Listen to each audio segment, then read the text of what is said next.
Jeudi, jour de paye, mais aussi jour de podcast Leader RH. Merci d'être là et de faire rayonner la communauté de Leader RH du Québec. Aujourd'hui, j'ai une entrevue avec Claudia Lépine de Nexus Innovation. Mais il y a probablement beaucoup d'entre vous qui la connaissez à cause de sa communauté RH, Douceur RH. Moi, je l'ai connue récemment, puis j'ai eu un bon coup de cœur avec elle. Encore aujourd'hui, suite à mon entrevue, j'ai toujours apprécié son esprit pétillant, son désir d'apporter de la valeur à la communauté de Leader RH. Donc, aujourd'hui, on parle, oui, de son parcours, la fille qui s'en va en sciences comptables, puis qui finalement a son illumination pour devenir et aller changer de carrière puis s'en aller dans ses études dans les ressources humaines. On parle aussi de fiches de reconnaissance, comment reconnaître nos employés. Puis des fois, on peut être coupable. Là, c'est nous-mêmes, le podcast, on vous propose plein d'idées, plein de gens, d'invités qui vous disent toutes sortes de choses, d'idées. Puis on fait « Oh, wow, ça, c'est intéressant, etc. » Puis elle dit quelque chose d'intéressant où on ne doit pas nécessairement faire un copier-coller, mais copier-inspirer puis copier-adapter. Donc, comment on peut prendre ce qu'on entend, l'adapter, mais aussi l'adapter à la réalité de nos employés. Comment prendre ce feedback puis l'information de nos employés pour adapter nos programmes puis nos façons de faire RH. On parle de leadership, on parle de l'importance aussi que la haute direction croit aux ressources humaines, à la fonction, talent, culture, etc. Donc, vraiment intéressant. On parle bien évidemment de ses projets de douceur RH, comment c'est venu dans sa vie et qu'est-ce qui s'en vient dans les prochaines semaines, prochains mois. D'ailleurs, vers la fin, on vous donne quelques petites primeurs puis un cadeau commun entre les auditeurs de Leader RH et de la communauté de douceur RH. Alors, bonne écoute, bon épisode et à bientôt.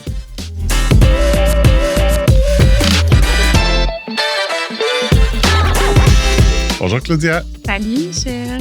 Merci d'avoir accepté mon invitation. Nous, ça fait pas longtemps qu'on se connaît. On s'est connus d'une activité de ton groupe Douceur. Puis ça a été un petit coup de cœur pour ma part. Fait que je suis bien contente de te recevoir. Donc, Claudia Lépine, directrice talent et culture chez Nexus Innovation. Yes.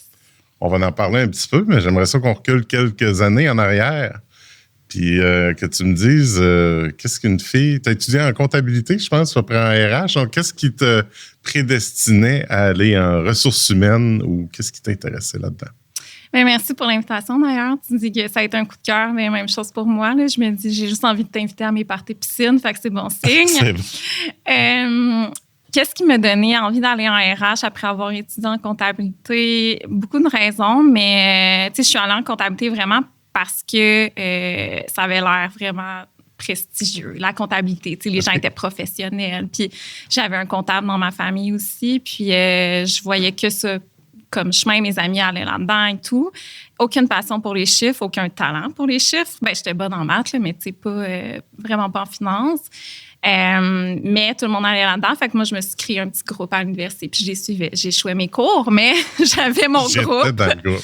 T'as fait une session? 2 ans. Hey, 2 ans? 4 sessions, oui. Okay. Puis c'est vraiment fiscalité qui me dit, comme là, c'est pas pour toi. Là, ça t'a tué. Ouais. Mais j'aimais beaucoup ce qui était comptabilité de management, analyse des ratios, comme vraiment comprendre la santé de l'organisation puis conseiller. Puis pendant ces études-là, mais j'étais gestionnaire d'une reprographie étudiante. Donc, tout ce qui est impression des travaux, c'est moi qui gérais ça. Là, comme j'étais la superstar de la reprographie. Grâce à moi, les étudiants imprimaient leurs travaux de fin de session. Okay. T'étais à Chicoutimi. À Chicoutimi, okay. Oui, exact. Puis, t'as pas gardé l'accent? Mon chum va dire les ir, là, je les étire, puis m'a le faire, ça, mais pas rien d'autre, non. Mais j'ai gardé le petit cœur enjoué du Saguenay et du Lac-Saint-Jean. Fait que c'est ça, en gros... C'est dans cette expérience-là, en reprographie, ton gestionnaire t'a comme allumé technique RH ou... Oui, Martin Poirier, on salue. Meilleur gestionnaire à vie. Tu sais, j'ai entendu beaucoup de bien sur ton style de gestion et ça me fait beaucoup penser au style de gestion de Martin qui est vraiment là pour élever les gens, les mettre sur la bonne voie, leur montrer les bonnes pratiques. lui, c'est pas compliqué. Là, sa mission, c'était de former des gestionnaires humains pour le monde du travail parce qu'il voulait vraiment que ça change, la culture du travail, qui était toxique à ce moment-là. Je dis pas que ça a changé à 100%, mais on s'en vient de mieux en mieux. Puis, j'ai fait 2 ans de gestionnaire pendant les études en sciences comptables. Puis, à un moment donné, il me dit comme, qu'est-ce que tu fais en sciences comptables? Premièrement, j'avais aucun talent pour les budgets dans la reprographie. J'avais vraiment beaucoup de talent pour la mobilisation employée. Fait que, tu sais, il voyait un décalage. Puis, à un moment donné, il me dit, pourquoi tu n'essaies pas ressources humaines? Tu sais, c'est vraiment là que moi, je te vois, sans me pousser nécessairement, mais c'est...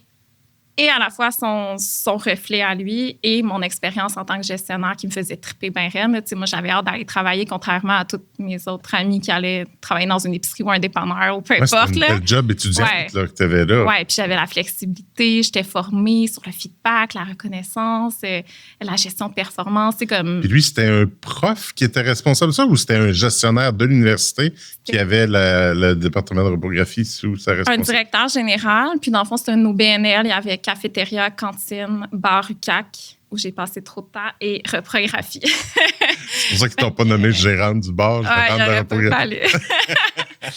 Reprographie, fait que c'était un OBNL, puis lui, il formait des jeunes gestionnaires, puis des chefs d'équipe aussi dans ses... Il y avait, mettons, le bar avait d'autres sous-gestionnaires. OK. Ouais. Fait que c'est ça qui t'a donné un peu ta piqûre, puis lui, il t'a dit, OK, va étudier là-dedans. Ouais. Mais t'as-tu pivoté ou t'as pas fini ton bac en sciences comptables? Non. T'as continué en RH? J'ai enterré sciences comptables. C'est comme si je l'avais pas vécu. Et beaucoup d'argent investi, mais je l'ai pas vécu. Puis finalement, tout ce qui était créativité dans la mobilisation des équipes, de savoir que les gens rentraient alors comment je pourrais dire, tout ce qui était fidélisation, ça me faisait triper. Tu sais, mon équipe était toujours là, peu importe, il manquait quelqu'un, OK, moi je vais prendre le relais. Tu sais, il y avait vraiment un beau niveau d'engagement. Je dis pas que c'est grâce à moi 100%, là, mais comme j'avais mon mot à dire là-dedans, puis mon comment je pourrais dire, ma petite recette secrète que je savais pas à ce moment-là que j'avais créé. Ouais. Mais les gens étaient là, ils soutenaient, il y avait beaucoup de plaisir, on faisait des activités, on avait des rituels, on avait des meetings d'équipe où est-ce que les gens ressortaient avec des étoiles dans les yeux, tu sais, comme... Fait que tu avais réussi à mobiliser les gens autour de toi et s'identifier à toi comme leader, puis ils se sentaient, même si tu pouvais dire, ben voyons, ta reprographie, gérer des photocopies... On dit de donner du sens au travail, il pourrait avoir une connotation péjorative au travail. Oui, on était le département, honnêtement, le moins glorieux. Tu sais, Barcac, c'est cool, la cafétéria, la cantine étudiante, mais la repro, c'est une repro, là. On imprime, puis on répare des photocopieuses, puis on a envie de les frapper des fois aussi, les photocopieuses. OK, fait que même quand tu travailles là, c'est pas un réflexe que nous autres, on a le goût de les frapper. OK. Exact. Fait que c'est ça, de réussir à mobiliser une équipe dans un travail qui est pas si... C'est le fun, il y a du service à la clientèle, mais c'est... OK. Fait que c'est ça qui m'a donné le goût d'aller. Puis là, tu as fini tes études, puis là, dans le fond, vu que tu n'étais plus étudiante, ton poste terminé, c'était réservé juste pour les étudiants? C'était réservé juste pour les étudiants, mais j'ai pu continuer en étant en relations humaines, en gestion des ressources humaines, en fait, dans mon bac. Fait que j'ai fait, je pense, 3 ans là-bas, 3-4 ans même. Puis après ça, j'ai voulu aller travailler en mode. Moi, dans ma vision, mon autre faux rêve, c'était d'être gestionnaire dans le domaine de la mode. Parce que ça m'intéressait beaucoup la mode. Fait que je suis allée comme gestionnaire chez Jacob, les boutiques Jacob qui sont dorénavant fermées. Mais c'était québécois. Puis j'ai aimé l'expérience, mais je pense que j'ai été interpellée encore une fois par ce que ça avait l'air du monde de la mode au lieu de rester dans un environnement sain, finalement, qui était la reprographie étudiante. Fait que c'est un petit détour qui m'a appris des choses, puis où je voulais pas aller, finalement. Puis ton premier poste qui était vraiment RH pur, c'est quand tu es arrivé à Montréal. Oui, exact. Qu'est-ce qui t'a fait changer tes valises? Bien honnêtement, c'est très axé profession, mais moi, dans ma vie, c'était clair. Je fais mes études en ressources humaines, puis je m'en vais travailler à Montréal parce que en région, puis là, c'est peut-être un billet, tu sais, c'est pas la vérité pure et dure, mais il n'y a pas tant de terrain de jeu pour être créatif en RH. Moi, dans ma tête, c'était ça. Tu sais, moi, ma carrière, on m'offrait un poste peut-être à l'usine de Chambord, là, tu sais, au Lac-Saint-Jean. Là. Moi, j'habitais là aussi. Je fais de Saguenay, Lac-Saint-Jean. Puis j'étais comme, OK, stabilité, bonnes conditions, mais comment je vais m'amuser, comment je vais créer, comment je vais avoir un terrain de jeu pour mettre en place des initiatives que je nommais à l'époque innovantes, mais c'est plus impactante à ce niveau-ci, en tout cas. Fait que c'est pour ça j'allais aller à Montréal. Puis, j'ai terminé mon bac à Montréal parce que j'ai eu un enfant entre-temps aussi. Et en terminant mon bac, j'avais 2 cours par session. J'ai appelé une place. J'avais pas d'expérience en RH pur et dur. J'ai appelé au loisir sportif Notre-Dame de Grâce-et-Côte-des-Neiges, qui est la ville de Montréal, qui est supportée par la ville de Montréal. J'ai vu un poste de remplacement comme technicienne RH. C'est une belle porte d'entrée, mais est-ce qu'ils vont m'accepter? Ils demandent de l'expérience. Ils demandent un bac, ils demandent CRHA. Tu sais, comme il y avait beaucoup de critères que je cochais pas, je vais appeler la directrice. Fait que là, je l'appelle, puis finalement, j'ai été engagée même si je terminais mon bac. OK. Fait que ça a été ça, mon premier poste. Puis les loisirs, c'est comme les camps d'été, les camps de gens? Il y a les camps, camps de jour, camps d'été, camps d'hiver, mais surtout tout ce qui est piscine, dans le fond, fait que tout ce qui est sauveteur. Il y a la piscine à la Côte-des-Neiges, Notre-Dame-de-Grâce, le gymnase, fait que basket, volleyball. C'est tout ce qui était loisirs et sport, finalement. Okay. Fait que, mettons, quand tu t'inscris là, à des cours de natation, ben c'est les loisirs Notre-Dame-des-Neiges. Et vous autres, vous gériez les employés, ouais. les sauveteurs, les gens qui donnent des cours de natation, qui entretiennent les... Oui, permanent puis temporaire. Dans le fond, 200 personnes. OK. C'est un poste tech RH, je dis? Tech RH, dans le fond, puis c'était un remplacement de congé de maternité d'une technicienne RH qui était là pour faire paye admin. Et moi, je suis arrivée en montant vraiment un département RH avec des projets RH. Tu sais, pas juste okay. Moi, je suis un peu allergique à l'admin RH. Là. Puis je savais dès le départ. Fait que j'étais comme, OK, je m'en viens faire ça, mais je vais faire autre chose aussi. Là. Je vais faire la paye, mais je vais avoir un autre projet on the side. Exact. Fait que j'étais pleine d'énergie à ce moment-là parce que je faisais, oui, la paye, mais aussi... À ce moment-là, t'as encore pas mal d'énergie. T'as cote n'importe qui. Ouais. Fait que ça a été ça ma première expérience. Puis très marquante. Au départ, mon intention, c'était d'avoir la ville de Montréal sur mon CV. Je me suis dit, ça va m'ouvrir plein de portes. C'est ce qu'on nous enseigne un peu partout aussi. Ouais. Mais finalement, je suis juste tombée en amour avec un OBNL. Le fait d'avoir peu de ressources, peu d'argent, une RH pour 200 employés, c'est quand même beaucoup de gestion. Là. Je suis sûre qu'il y en a qui sont comme vraiment en ce moment. Mais j'ai trippé à avoir peu de moyens, mais essayer d'avoir beaucoup d'impact. Mais tu n'avais pas la perception, parce que, mettons, ma perception de travailler dans une ville, c'est difficile de faire changer les choses. Ouais. C'est très... Fait que tu disais, qu'est-ce que je vais faire? Travailler à l'usine. Comme RH, je pourrais pas mettre des choses en place, mais pourtant, dans ma perception, une ville, tu peux pas vraiment... C'est tellement tout encadré. Le fait que c'était une petite parcelle, c'est un OBNL séparé de la ville, tu avais plus de flexibilité? Il y avait vraiment plus de confiance puis de terrain de jeu. D'espace. Moi, j'arrête pas de répéter. Stop. D'espace envers Christine, qui était Claudine, pardon, qui était la directrice générale. Puis, moi aussi, je l'ai passé en entrevue. Quand j'ai passé en entrevue, je me rappelle très bien que pour moi, c'était clair que je voulais avoir de l'espace pour ma créativité puis mettre en place des choses, tester plein d'affaires que j'avais appris. J'ai étudié à l'université, mais j'étudiais beaucoup les cultures d'entreprise aussi à travers mes études, puis les livres, puis j'en ai mangé là, des exemples de compagnies qui se démarquaient au niveau de la culture.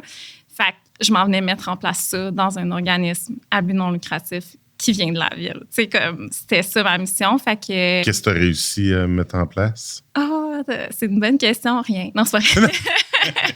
Finalement. Je suis restée 1 an là. J'ai bâti un département RH. Fait que, mettre tout en place la gestion de performance des employés. J'ai mis en place un profil de reconnaissance parce que ce qui ressortait beaucoup dans les sondages, j'ai mis en place un sondage aussi.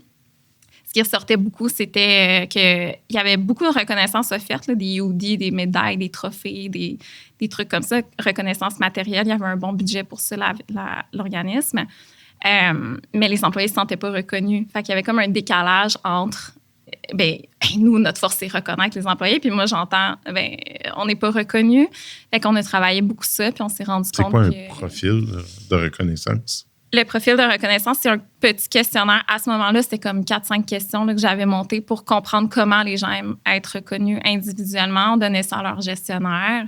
Puis, dans le fond, par exemple, toi, tu pourrais dire j'aime mieux la reconnaissance en privé et non pas devant tout le monde. Il y en a plein là, qui sont comme ça. Ben oui. Fait que là, ton gestionnaire le sait, il ne va pas te reconnaître lors du gala de reconnaissance. Ça ne sera peut-être pas un speech pour toi qu'il va faire, il va te le faire en privé.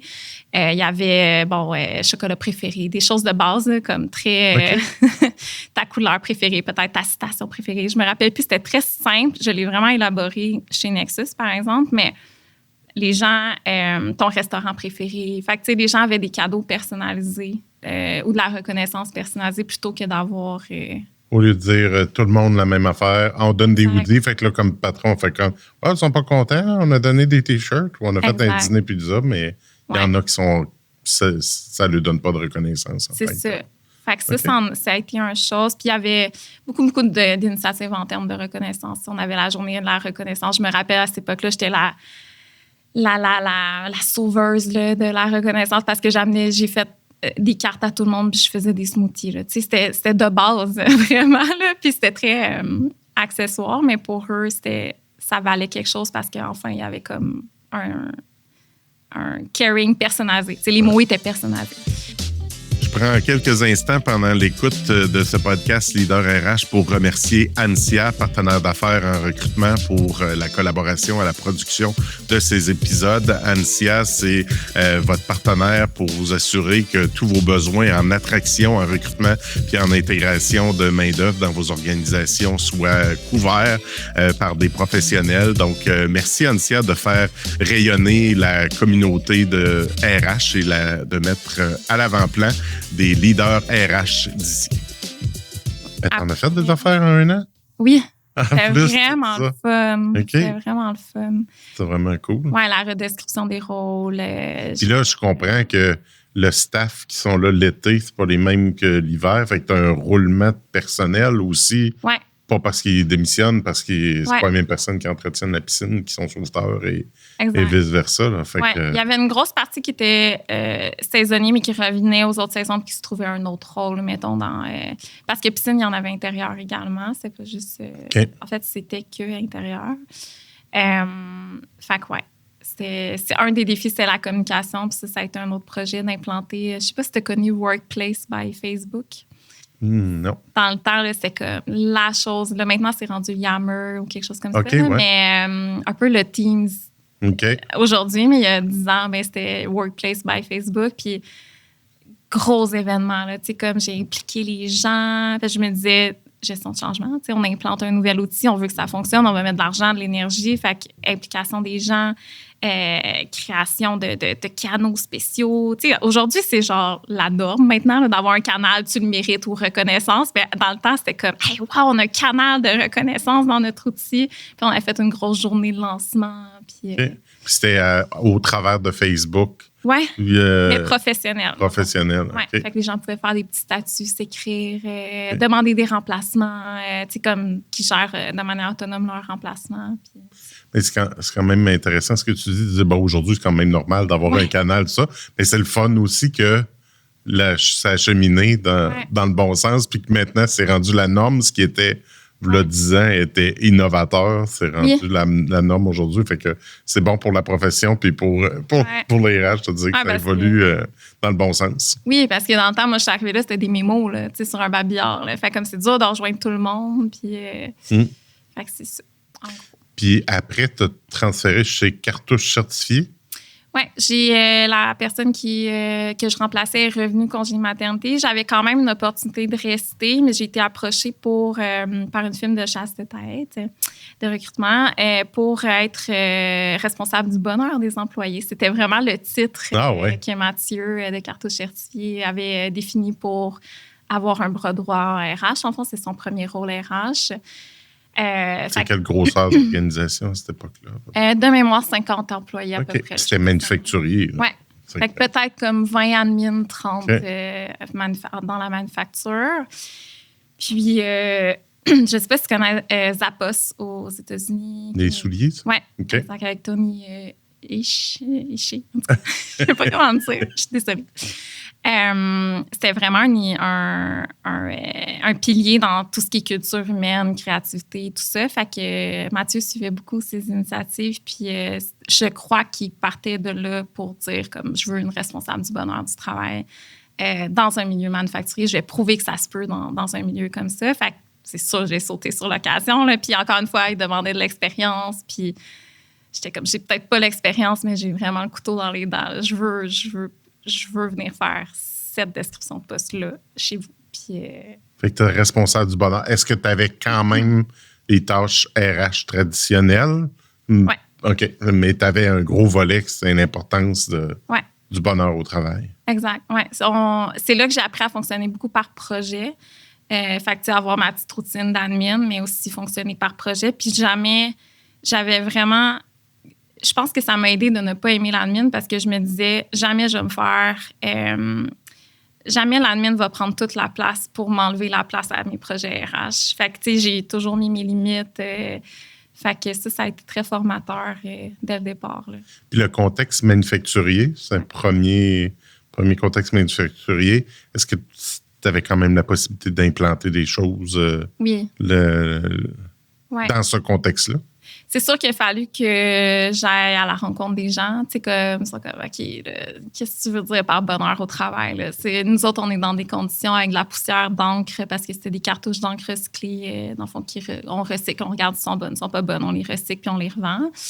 Fait que, tu sais, il y a eu une espèce de crédibilité puis lien de confiance à créer. Puis ça, je savais, tu sais, dans ma formation à l'école, ils le disent, quand tu arrives, tu mets pas en place plein d'initiatives. Là, tu prends le pouls, tu analyses, tu connectes avec les gens, tu les écoutes, tu comprends, tu re-questionnes, tu challenges vraiment plus tard. Fait qu'il y a un bon 3 mois de connexion avec les gens puis tranquillement mettre en place leurs idées. Avec, tu sais, ça a été ça beaucoup là, au début.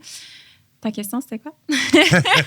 Je me disais comment, dans un contexte manufacturier, des fois qui est un petit peu plus... Je comprends que le président avait une vision avec ce qu'il avait vu du Zappos, puis le bonheur au travail. Déjà, d'avoir personne bonheur au travail, ça donne le ton en tant que tel. Mais tu avais-tu cette opportunité-là de mettre des choses en place, des flexibilités d'horaire, la performance, des choses qu'on voit peut-être un petit peu moins naturellement dans le milieu manufacturier. Oui, bien justement, tu sais, lui, c'était vraiment un visionnaire. Là. C'est un visionnaire, Mathieu, là, plein d'idées créatives. Veut changer un peu les choses dans le monde du travail, surtout manufacturier. Puis, dans le fond, il avait proposé de... Tu sais, on dit souvent que dans un milieu manufacturier, il n'y a pas de flexibilité possible. Tu sais, nous, c'est pas possible le 4 jours semaine. Nous, c'est pas possible le vendredi après-midi. Puis nous, on s'est dit, on va l'essayer. On va donner des quotas aux manutentionnaires qui faisaient le tri de cartouches. Donc, il y avait un certain nombre de cartouches à trier par semaine. Il y avait un objectif. Puis si vous avez atteint l'objectif, mettons, le vendredi matin, là, on donne le vendredi midi. Fait comme vous pouvez partir le vendredi midi. Moi, je suis très testée, adaptée, puis recommencer si jamais ça ne fonctionne pas. Bien, ça, je suis fière de dire qu'on l'a testé puis ça a fonctionné. Fait que l'été, les gens s'arrangeaient ensemble pour faire leur quota, puis même plus qu'à l'habitude. Puis ils pouvaient quitter le vendredi midi. Fait que s'ils atteignaient leur objectif, tant que le travail était fait, ils pouvaient quitter à ce moment-là. Oui. Okay. Exact. On avait, dans le temps, encore une fois, c'était super innovateur, mais ton anniversaire, c'était une journée de congé. On avait la possibilité de faire du télétravail au niveau admin, mais tu sais, on parle d'il y a 8 ans, là, à peu près. Ouais, c'était avant, c'est ça, avant COVID, c'était pas si connu. C'était une culture très de proximité puis de flexibilité dans un monde manufacturier en essayant des choses. Tu sais, on a essayé beaucoup de choses. Un des apprentissages que j'ai eu, c'est que des fois, il y a des choses que tu prends d'ailleurs. Par exemple, chez Zappos, ou je ne sais pas trop, là, mais il y avait un tapis rouge qu'on déroulait et que l'entreprise déroulait lors des onboarding. Fait que la personne arrivait. Puis moi, j'ai eu ce tapis rouge-là, tu sais, chez Cartouche Hertier. Mais souvent, ce qu'on avait comme commentaire des manutentionnaires, c'est que nous, ça arrête notre production. Tu sais, comme, vous pouvez le faire sur l'heure du midi ou dans une pause, mais comme pendant l'heure du travail, à n'importe quelle heure, mais ça arrête notre production. Fait que c'est ça, ça m'a appris à comme, OK, écoute, cette idée-là, là-bas, mais chez nous, ça se fait pas, ou il faut l'adapter. ça a été super formateur pour ça. Ouais. Puis, ça revient un peu au profil de reconnaissance que tu parlais tantôt.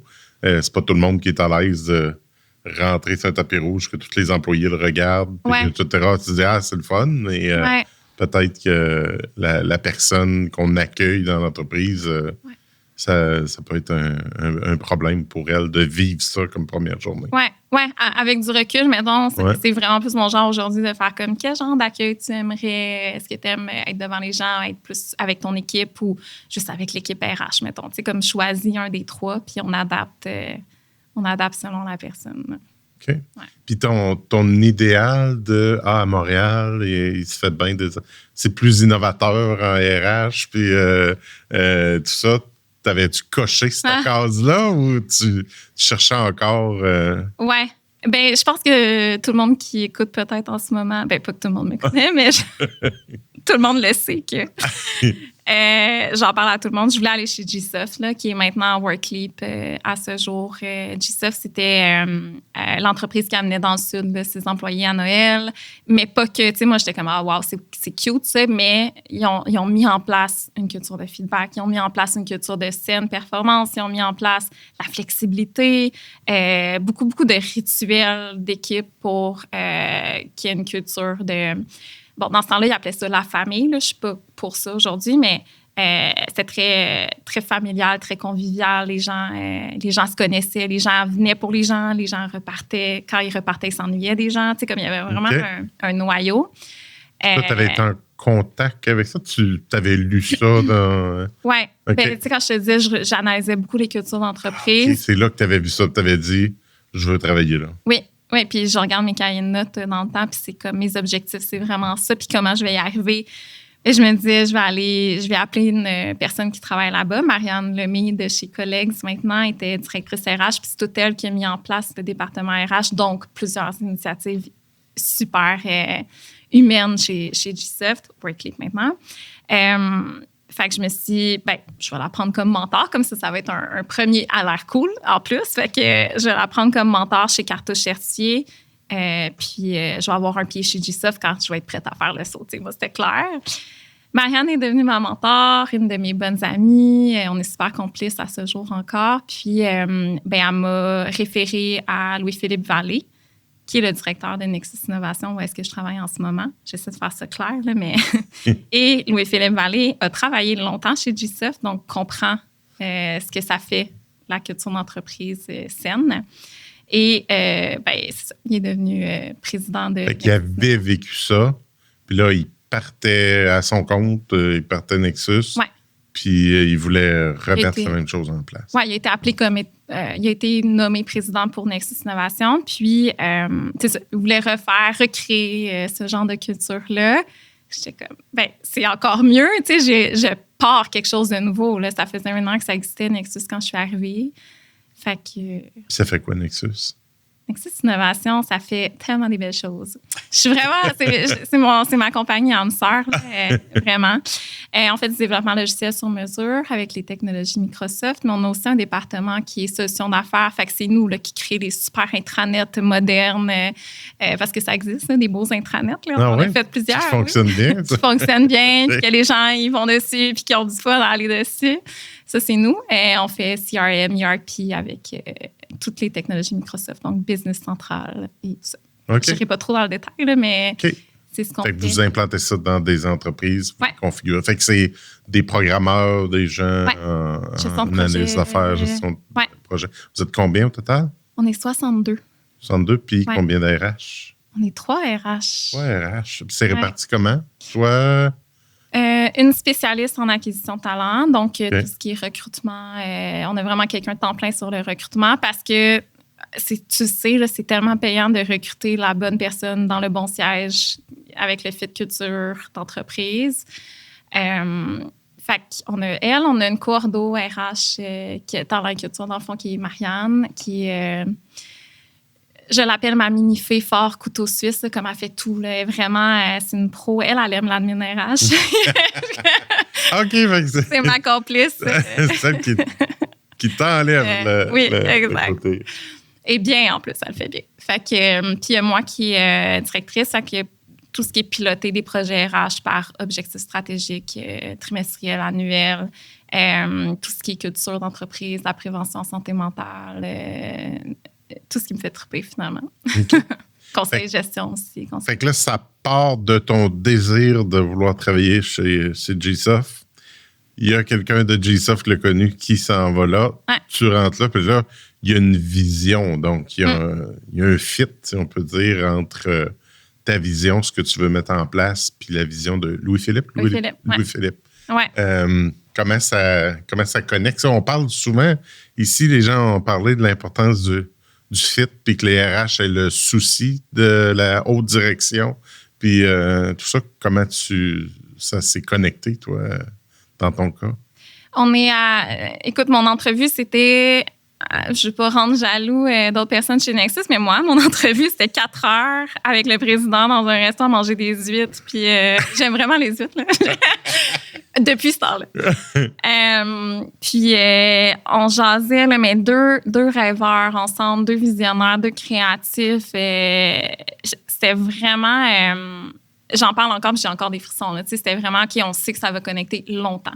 C'est pas juste éphémère. Puis encore à ce jour, tu sais, ça fait 7 ans et demi, là, puis c'est pas vrai, ça fait 6 ans et demi. Puis je suis encore en lune de miel. Là, jamais je me vois quitter cette entreprise-là. Puis je touche du bois, puis on sait jamais, mais comme c'est tout ce que tu recherches en tant que RH, la confiance, de l'espace, se dire les vraies affaires. Comme un moment donné, ça marche pas, mes projets, bien OK, on change. Il y a de la confiance, je pense que je l'ai dit, mais il y en a beaucoup. Okay.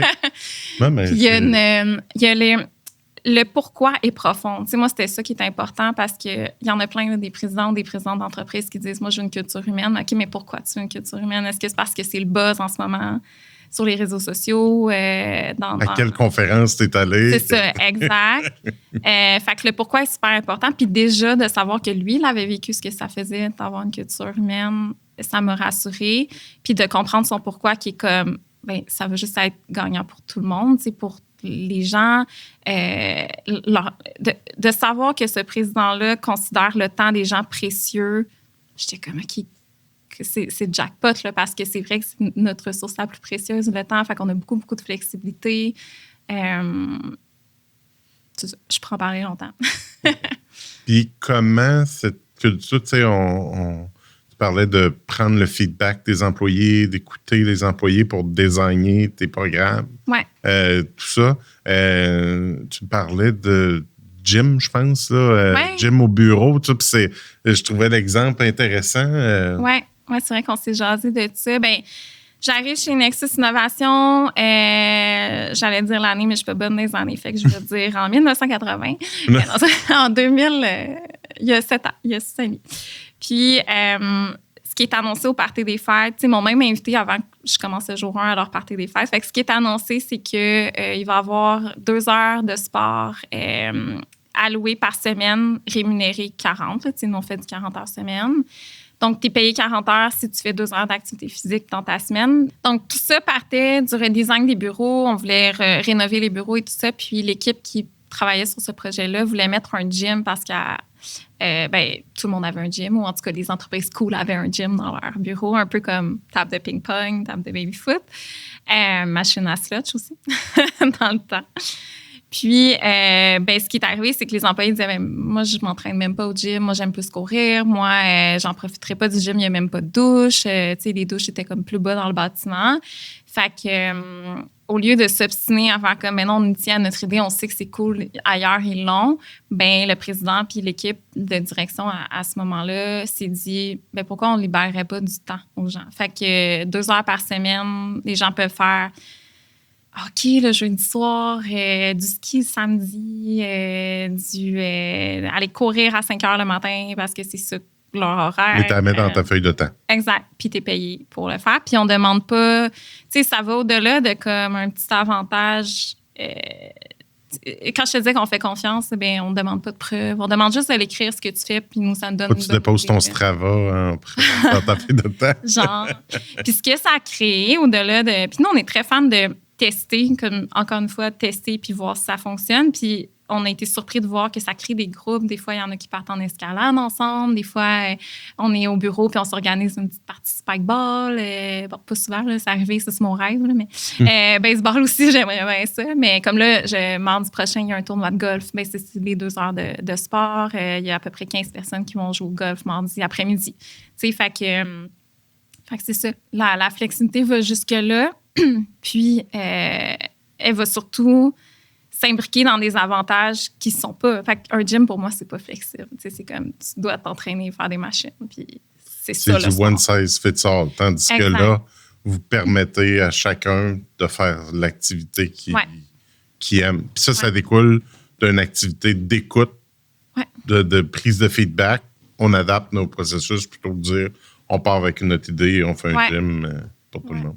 Exact. Fait que ça, c'est la base, selon moi, là, d'écouter. Puis ça veut pas dire de réaliser tous les désirs de chacun puis chacune, mais c'est comme il y avait clairement une tangente sur nous, on l'utilisera pas, fait que pourquoi on mettrait de l'argent puis du temps là-dedans, t'sais? Fait que alors qu'on aurait très bien pu faire, on ne dit pas à personne, on construit le bureau, puis surprise, il y a un gym, tout le monde s'est comme, je m'en fous de ton 20 000 investis dans le gym, là, moi, je vais aller courir.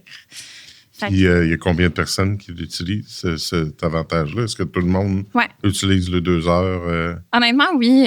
Peut-être pas à chaque semaine, parce que des fois, il y a une fin de projet ou peu importe.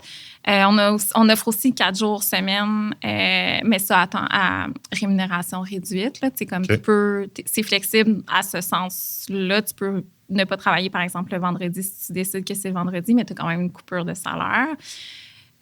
Ces personnes-là ne prennent pas le 2 heures de sport parce que là, ça fait comme 32 heures, puis ça ferait 30 heures. Tu comprends un peu le principe. Puis, en gros, c'est ça. Ouais, tout le monde en bénéficie. On a plein de sports pratiqués chez nous. Puis, on l'offre aussi.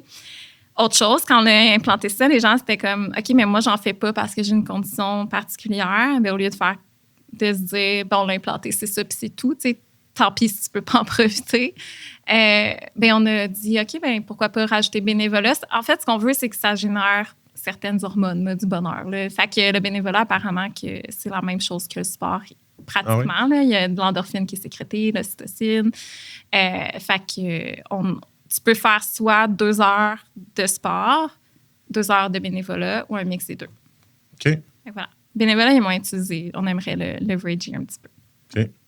Ah, intéressant. Vraiment. Puis, dans ce mécanisme d'écoute-là, où est-ce que vous en êtes en termes de transparence salariale, partage des échelles, tout ça? Êtes-vous, je sais qu'il y en a dans des boîtes de tech, tout est transparent, tout est partagé. Les salaires de tout le monde, les salaires, c'est des collègues qui déterminent ton salaire, tout ça? Où est-ce que vous en êtes, vous autres, là-dedans? Vu beaucoup? J'en ai vu quelques-uns, mais c'est quand même... C'est très innovateur. Ça, je ne sais pas, dans le concret. Ouais. J'en ai vu le faire qui ont reculé. J'en ai vu le faire qui l'ont fait dès le départ. Fait que ça, déjà, c'est plus facile. Tu sais, t'arrives, tu construis ta culture, ton entreprise, puis les gens sont déjà avec cette pratique-là. Ce qui est dur, c'est de déprogrammer les gens. Tu sais, comme ils sont habitués de négocier dans d'autres organisations, sont habitués de ne pas faire confiance à l'attribution de salaire, de se dire c'est pas juste déjà en partant, tu sais. Mais ça s'en vient de plus en plus. Il y a Mélissa Pilon de Rémunénco, d'ailleurs, qui fait vraiment des belles apparitions en formation, en conférences sur la transparence salariale. Et d'ailleurs, ça a été notre consultante en rémunération. Dès le départ, dès que je suis arrivée chez Nexus, on a mis en place des échelles salariales avec Mélissa, qui est experte dans les échelles, surtout en technologie, là, développement logiciel. Puis, parce que je me disais, je veux que les gens aient confiance dès le départ qu'on a fait la bonne chose. On a bien solidifié la fondation de la rémunération. C'est tellement important. Puis, de faire à quelqu'un d'externe, ça montre que comme nous, on est objectif là-dedans. On donne le mandat à quelqu'un. Puis, en tout cas. Puis, à ce moment-là, justement, on nous demandait c'est quoi le niveau de transparence que vous voulez. Parce qu'elle avait assez là-dedans, là, toutes les nouvelles pratiques et tout. Et on a dit, on va demander à nos gens. Fait qu'on avait un niveau 1 qui était normal, là, tu sais, comme on te partage l'échelle en one-on-one, puis on te dit c'est quoi ton salaire, that's it. Niveau 2, niveau 3, puis niveau 4, c'était on partage toutes les échelles salariales. Mettons, développement, c'est de 80 000 à... Ben là, c'est pas vrai, 60 000 à 80 000. Après ça, autonomie, c'est 80 000 à 100 000. Puis maturité, 100 000 à 120 000, par exemple. Puis on dit qui est en développement, qui est en autonomie, qui est en maturité. Fait que ça permet de voir que toi, Michel, tu es en maturité, puis moi, je suis en autonomie. OK, je trouve que ça fait du sens. Je sais pas ton salaire exact, mais je sais que tu es entre 100 puis 120 000, par exemple. Fait que c'est ce niveau-là que les gens ont choisi, même si on avait proposé de dévoiler tous les salaires. Vous étiez prêt à aller all-in? Oui. Comment ça s'est-tu jasé au comité de gestion pour ça, de dire, on est-tu prêt de se rendre jusque-là? Ouais. Ça s'est jasé. Je crois que... je pense que c'est comme ça un peu partout, là, mais il y a un niveau maturité organisationnelle et individuelle et collective à développer avant de se rendre là. Beaucoup d'éducation, beaucoup de... Il y a Jean-François Berthollet qui dit c'est pas le manque de justice qui fait mal, c'est la perception d'injustice. Puis ça, c'est dur là, à dire que mais non, il n'y en a pas d'injustice. Puis il y en a, là, je veux dire.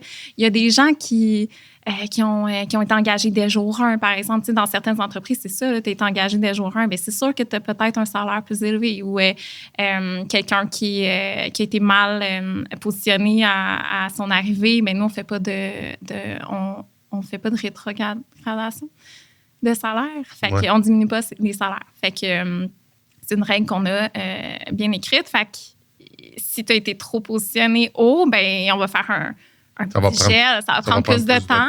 Mais c'est sûr qu'avec ton collègue à côté qui est peut-être plus senior que toi, mais qui gagne moins, mais comme il y a un rattrapage à faire. Fait que, mais honnêtement, ça se passe super bien, là, vraiment, là, dans nos scores. Fait que je connais chez mes collègues, je suis capable de me positionner par rapport aux collègues. Ouais.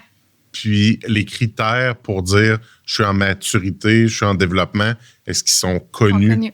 Sont connus aussi. Ouais. Fait que ça vient diminuer un peu le sentiment d'injustice qui pourrait se créer à dire, avec la full transparence, de dire pourquoi lui est à 106 000 puis moi je suis à 104 000 ou je suis à 103 000 et pourtant on est toutes les deux en maturité ou vice-versa. Puis là, tu viens de comparer. Puis cette... Oui, je pense transparence, éducation, communication et ouverture dans la discussion. Tu sais, comme chez nous, les gens savent, là, si tu sens que tu n'es pas payé de manière équitable, tu n'as pas à me monter 46 pages de négociation. Viens me jaser, on va jaser, puis je vais t'expliquer comment on attribue les salaires. Puis, fait qu'on ne veut pas que ça soit les plus forts négociateurs qui ont des meilleures augmentations. Ça a été vraiment ça le mindset dès le départ pour bâtir quelque chose que les gens... quelque chose dont les gens ont confiance, assez confiance pour dire, OK, je me fais pas berner. OK. Puis cet exercice-là de rémunération, le positionnement, c'est le gestionnaire qui fait ça? Oui. OK, fait que c'est le gestionnaire qui va positionner selon les critères. Avec l'équipe. Fait en gros, c'est assez complexe. C'est un long processus. Les gestionnaires te diraient c'est long. Mais... au final, ça donne quelque chose qui rend justice à la réalité, finalement. Fait que, en gros, on a une description de poste. Par exemple, un développeur va avoir 5 niveaux. Puis, dans chaque niveau, c'est écrit quelles responsabilités sont attendues. Puis, on fait un exercice de positionnement annuel et de feedback. Donc, l'employé, par exemple, moi, je suis développeur. Fait que là, je vais choisir mes collègues qui vont participer à mon exercice. Le gestionnaire a un droit de regard, dire comme « Hey, t'as oublié tel collègue, il me semble que t'es en conflit avec. Peux-tu me rajouter quand même, s'il te plaît? » Fait qu'il y a comme on te fait confiance pour choisir tes collègues, mais nous, on a le droit aussi d'en ajouter. Ça donne à peu près une rencontre de 5-6 personnes. Le gestionnaire est formé pour faire le processus. Fait qu'une heure et demie, il parle un peu des billets qui sont possibles. L'employé, moi, je ne suis pas dans la rencontre. Fait que c'est vraiment mes collègues. Fait que mon gestionnaire va parler des billets possibles. Puis après ça, va embarquer dans, OK, Claudia, au niveau de tout ce qui est prévention en santé mentale, c'est une grande partie de son rôle. Est-ce qu'elle est en autonomie, en développement, en autonomie, en maturité ou en exception, par exemple? C'est nos 4 niveaux pour mon rôle. Fait que là, les gens vont dire, OK, ben moi, je la vois vraiment en maturité, puis voici le feedback sur tout ce qui est prévention en santé mentale. Donc, OK, excuse. Je reviens en arrière. Je sais pas si je me suis perdu. Quand tu dis je suis pas là, mais là, tu me donnes l'exemple de ton exercice à toi. OK. Là, je me disais, donc les RH sont pas à l'exercice, mais c'est mettons, on est en comité, tu as identifié 5-6 personnes, on est autour de la table, on parle de toi, on parle dans ton dos. On parle de toi. Puis là, avec le gestionnaire, puis c'est le gestionnaire qui lead cette rencontre-là avec les gens. Puis là, on va positionner. OK, on recommence. Oui, puis je suis plus dev, là, je suis redevenue RH. Okay. C'est vrai que j'ai sûrement mêlé le monde, là, mais oui, c'est ça. Moi, en tant qu'employé, fait qu'après... Fait que dans ton niveau à toi, santé mentale, tout ça, donc c'est une des compétences ou de responsabilités que tu as dans ton rôle. Oui, puis c'est bien écrit, c'est quoi qui est attendu. Donc, les gens peuvent dire... Là-dessus, c'est vraiment dans ses forces, voici pourquoi. Puis ici, ben il y a une petite zone d'amélioration ou une grande zone d'amélioration parce que c'est ça. Puis après ça, on passe à l'autre. Fait que tout ce qui est, par exemple, conformité RH. Fait que là, ça, c'est une de mes responsabilités. Fait que là, les gens sont comme, OK, ouais, t'es allé chercher une accréditation. On a réussi, l'Office de la langue française. On a eu la certification, elle a travaillé fort sur le projet. Voici mon feedback. Mais là, par exemple, j'ai pas vu ça. Fait que beaucoup de feedback. C'est pour ça que je dis que c'est long comme processus, mais au moins, ça vient dire je suis en maturité où dans mon rôle, je suis en développement où, puis je suis en autonomie où, puis au global, est-ce que je suis encore bien classée dans mon échelle? C'est un peu ça. On a fait un exercice de départ en disant, par exemple, je suis en autonomie. Est-ce que 2 ans plus tard, je suis encore en autonomie ou je suis rendue là, en maturité selon tous mes objectifs? Fait que c'est un peu ça le défi. C'est une certaine forme de 360. Il y a une forme de confidentialité, d'anonymat. Ben, autour de la table, on sait qui est là. Ouais. Tout le monde, mais toi, tu sais pas qui a dit quoi sur ton exact. C'est ton gestionnaire qui te fait le feedback pour te dire bon, on s'est rencontrés en comité, voici où est-ce qu'on te positionne, voici le feedback qu'on te donne et tout ça.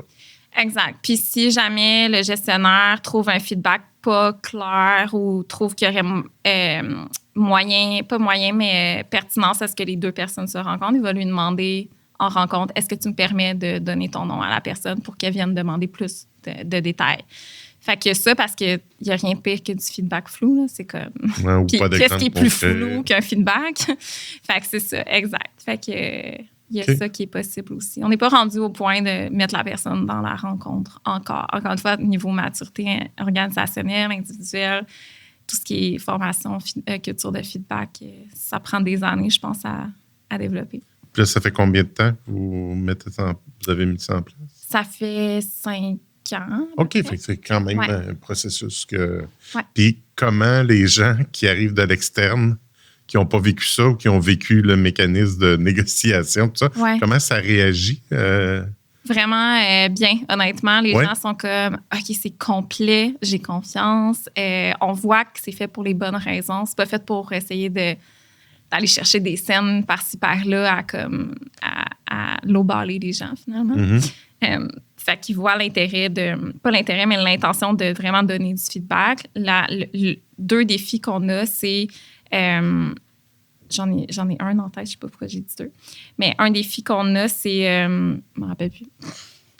J'en ai oublié 2. On en a 2? Non, j'en ai un. Non, j'en ai plus. J'en ai plus. C'est une blague! On n'a pas de défi, ça marche numéro 1. Faire des blagues. Je l'ai. Oui. C'est que c'est 1 fois par année. Parce que c'est tellement un gros processus. Les gestionnaires enregistrent la rencontre avec l'approbation des gens, écrivent tout le feedback. Il n'y a pas de comment je pourrais dire? C'est pas du pré-mâché, mais c'est de la qualité de feedback qu'on veut offrir. Fait que d'arriver aux gestionnaires et leur dire, ben là, vous allez faire ça 2 fois par année, c'est comme je vais me faire congédier là, par les gestionnaires. Fait que, c'est ça le défi. Fait que c'est compte tenu que c'est l'évaluation de la performance puis le rendement de la personne qui est rattachée à l'exercice de rémunération, ben tu le fais 1 fois par année. Fait que tu manques des occasions. C'est là que tu parlais de développer la culture du feedback pour faire du feedback en dehors de cet exercice de rémunération-là qui est énergivore pour les gestionnaires. Oui, en continu, tu sais. Et pour les gestionnaires, puis même pour les gens qui se font sortir de leur projet, puis ils doivent aller donner du feedback et tout. Fait qu'on est là-dessus. Là. OK. Puis dans une équipe de 60, ben tu dois participer probablement à plus qu'un des exercices. Là. Moi, je suis pas là. Non, mais je parle comme employé. Comme employé, tu ne le fais pas juste une fois. Là. Ouais. Comme gestionnaire, tu le fais pour tout ton monde. Puis moi, comme employé, je vais peut-être être appelé sur 3-4 personnes à le faire. Fait que ça faut que je me prépare, je mette le sérieux qui vient avec. Puis, exact. Fait que je pense qu'on tient quelque chose de solide, mais comme dans toute pratique RH, des fois, c'est appelé à évoluer. Est-ce que ça va évoluer? Peut-être, mais je pense qu'on a quelque chose de solide parce que les gens sont comme, OK, ça vient pas de nulle part. Le feedback, ça vient de mes collègues. Fait que c'est juste de le continuer après. C'est ça. Parce qu'un an plus tard, c'est sûr que le monde s'en souvienne plus. Là. Fait que, tu sais, je veux dire, tu t'en souviens, c'est éphémère, là, du feedback. Je vais vraiment tout faire pour l'adresser dans les 2 prochaines semaines, mais après ça, les autres. Ouais. Le fait de le garder en tête, de le voir. Ouais. Puis, exact. OK. Intéressant. On a parlé de communication interne. Tu dis, on fait des super beaux intranets. Avez-vous un super bon intranet efficace? Ouais. Est-ce que c'est cordonnier mal chaussé ou bien chaussé? Très bien chaussé. Ah oui? Si tu me demandais dans mes projets coup de cœur chez Nexus, c'est quoi? C'est un des beaux projets, c'est l'intranet. Puis pas juste parce que c'est un intranet, puis c'est vraiment bizarre comme RH de dire c'est l'intranet, mon plus beau projet, mais je pense que ça va vraiment de là. C'est tout designer l'expérience utilisateur avec SharePoint qu'on a, nous, dans le fond. Quand tu as Microsoft, SharePoint, puis SharePoint fait des beaux intranets, tu nous appelles, puis on te fait ça. Puis nous, on a créé le guide employé. Fait que moi, j'étais comme, c'est pas vrai qu'on va donner un guide papier ou que ça va être un document PDF. On va créer vraiment un guide avec l'intranet où est-ce que les gens vont aller quand ils ont des questions carrière, quand ils ont des questions sur nos avantages. Fait que tout est répertorié. On l'a mis à notre sauce, fait qu'on aime bien dire notre Nexus.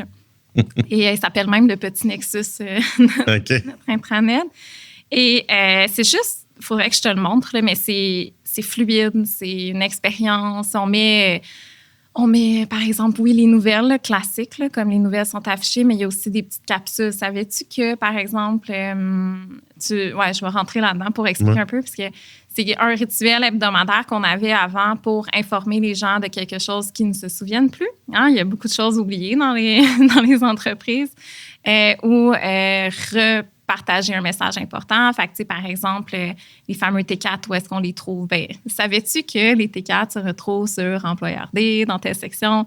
Savais-tu que, je sais pas moi, pour la période estivale, tu as une demande de vacances, ben, il y a une checklist à remplir. Savais-tu que c'est comme... Tu dois mettre un message d'absence sur ton... Genre... Comment faire? Ou exact. Fait que notre promesse, c'est en 1 minute top chrono, tu apprends ou réapprends quelque chose sur l'organisation, qui est quand même important. On n'a pas choisi des sujets nowhere de même. Fait que les gens venaient lire. 100% des gens venaient, même qu'il y a plus de lectures que de gens. Fait que comme les gens allaient le voir 2 fois.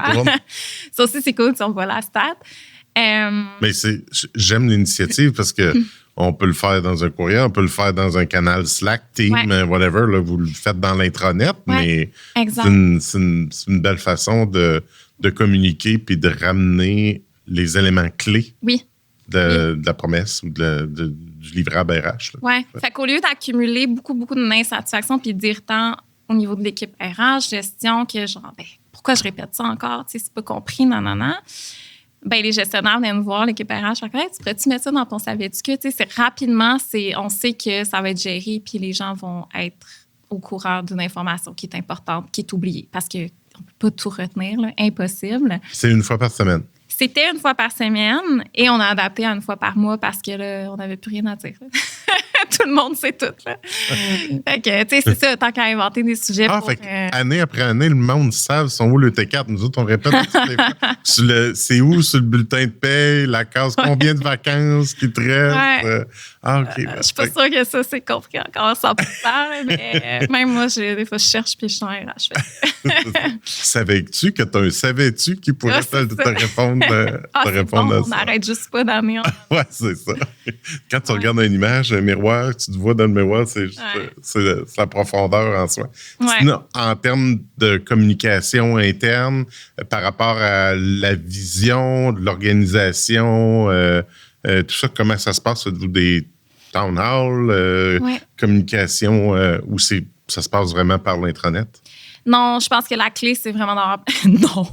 La clé, c'est vraiment d'avoir plein de canaux de communication avec différents objectifs. L'intranet, c'est vraiment d'attirer les gens pour aller chercher l'information et accueillir nos nouveaux employés puis qu'ils fassent comme « Wow, c'est ça, Nexus », tu sais. Fait que super personnalisé à notre image, notre ton et tout ça, l'intranet. Puis après, on a une fois par 2 semaines une rencontre Nexus. Fait que dans le fond, l'équipe de direction, on s'assoit une fois par 2 semaines.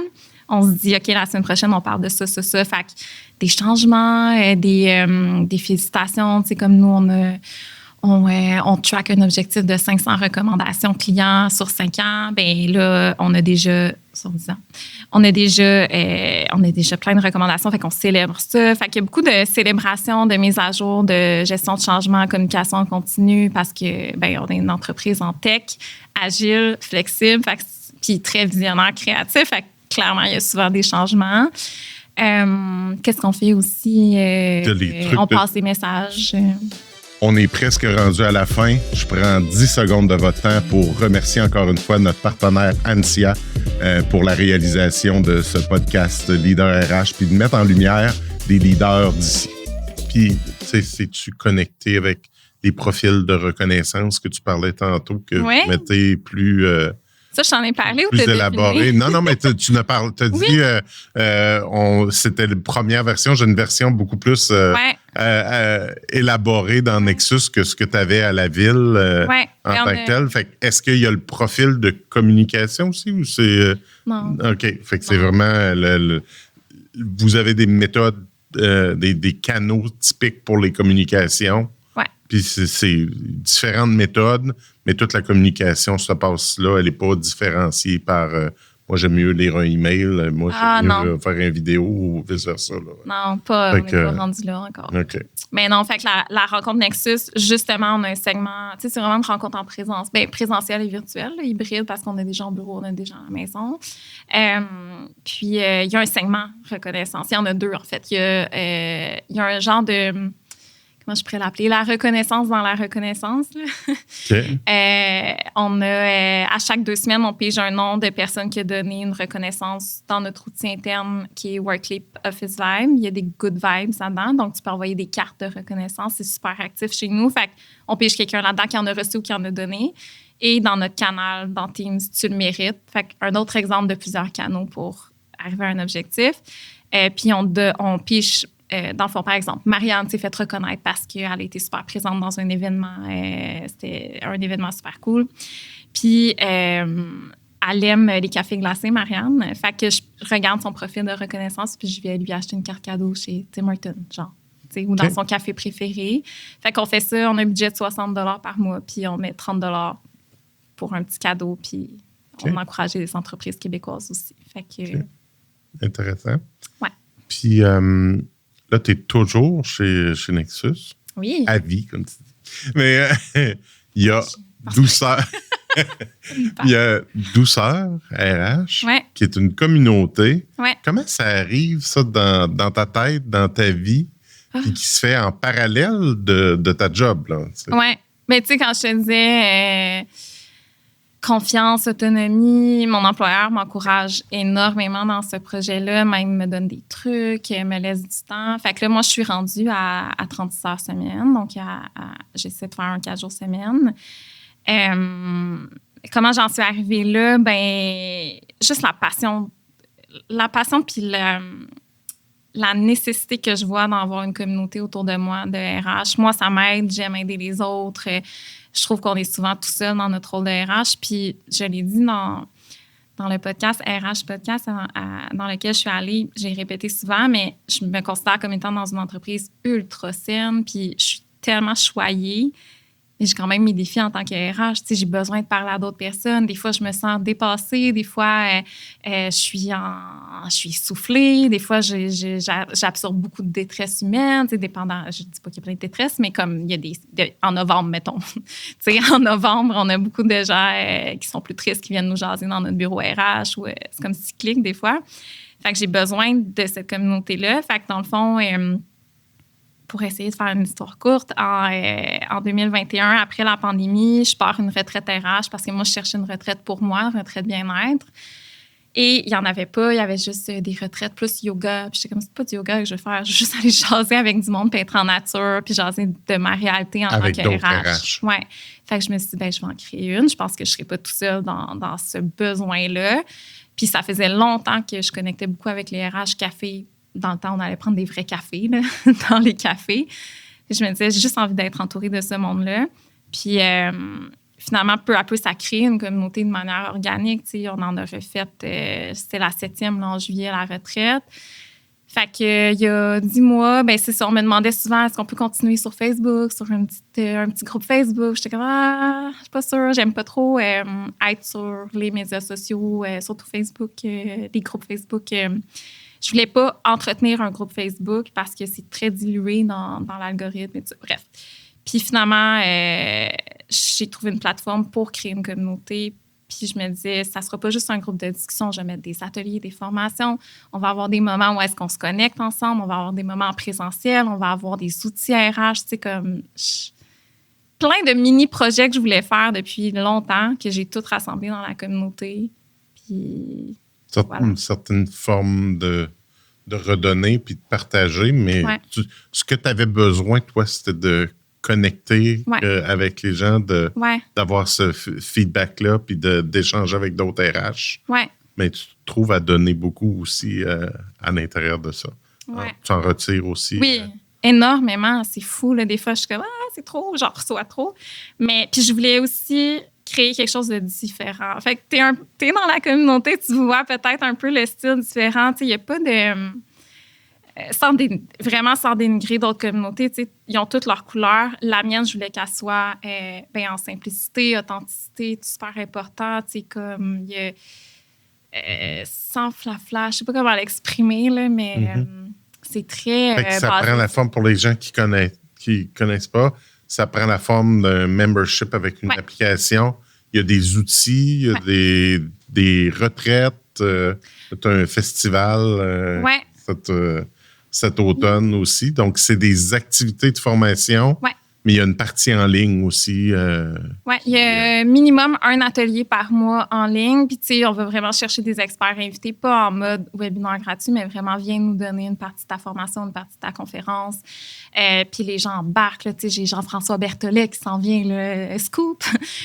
L'automne prochain, on a Francis Pinchot, qui est psychologue organisationnel, qui vient aussi. Tu sais, c'est vraiment des gens... Sonia Lupien. Sonia Lupien, c'est ça. J'ai vraiment envie d'offrir de la qualité, du concret en 50 minutes, des fois plus. Là, comme le 22 août, on a Joanie Lacroix qui vient parler de résilience dans notre rôle RH, puis on écoute un documentaire sur les communautés autochtones, tout ce qu'on peut en retirer. Ça, c'est 3 heures.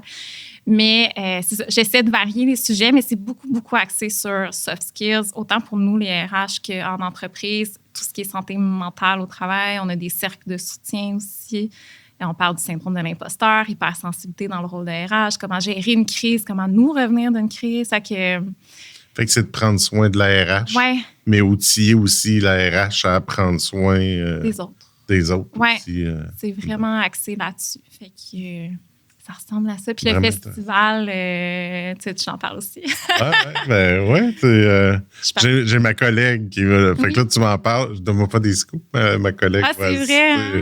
Il y a plein de surprises. Ça va être très coloré, comme un festival. De la musique, des ateliers, des formations, conférences. On a Jacques Forêt qui vient parler de la théorie de l'autodétermination. Ça, Sandra le sait. Là. Elle l'a vu dans la programmation. Fait qu'on a vraiment opté pour un genre de mi-congrès, mi-retraite. Fait que c'est en nature. Il n'y a pas de salle avec des lumières, des néons qui scillent, puis des tapis, puis il y a des fenêtres. On est dehors sur une terrasse extérieure avec fermée. Fait que s'il y a du soleil, c'est correct. On a juste 60 personnes, fait que c'est très intime. On a de la musique. On a quelqu'un qui vient chanter le soir. On a beaucoup, beaucoup de pauses espacées où est-ce qu'on peut aller au bord de l'eau. On a des activités à proposer pendant les pauses pour réseauter, mais au-delà de réseauter, juste créer des vrais liens durables. Fait que, Fait que ça va être là en septembre. En septembre, 10-11 septembre. Peut-être j'ai hâte de voir. Oui, ça risque d'être passé, mais c'est pas grave, j'ai vraiment hâte d'avoir le feedback. Outre la communauté, qu'est-ce qu'il y a sur ta table à dessin? qu'est-ce qu'on te souhaite pour les prochaines semaines, prochains mois? Prochaines années aussi. Prochaines années? Ouais, le Père Noël, la liste du Père Noël est ouverte, vas-y. Les prochains mois, c'est l'année 2 de Douceur RH. Fait que, j'ai plein de petites idées basées beaucoup sur la sollicitation d'avis des membres pour ajouter des groupes de co-développement, par exemple, pour acquisition de talent, groupe de co-développement pour tout ce qui est la loi modernisant la santé et sécurité au travail. Fait comme vraiment élever les pratiques en petits groupes en continu. Puis sinon, si on parle en termes d'année, édition numéro 2, numéro 3 du Festival Nature RH, puis plein de retraites et avoir mon propre chalet pour les retraites. OK. Voilà. Intéressant. Oui. Merci beaucoup. Vraiment, tu t'ennuieras pas encore une fois? Non. Pas les idées qui manquent. Je vous fais atterrir en douceur avec mon petit jeu d'accueil et intégration aux nouvelles recrues que tu connais un peu. Tu utilises des fois avec les gens. Fait que je t'invite à poser une question. Puis j'ai une question. Puis à y répondre. Quelle est ton expression ou patois préférée? Je pense que c'est « Oh my God ».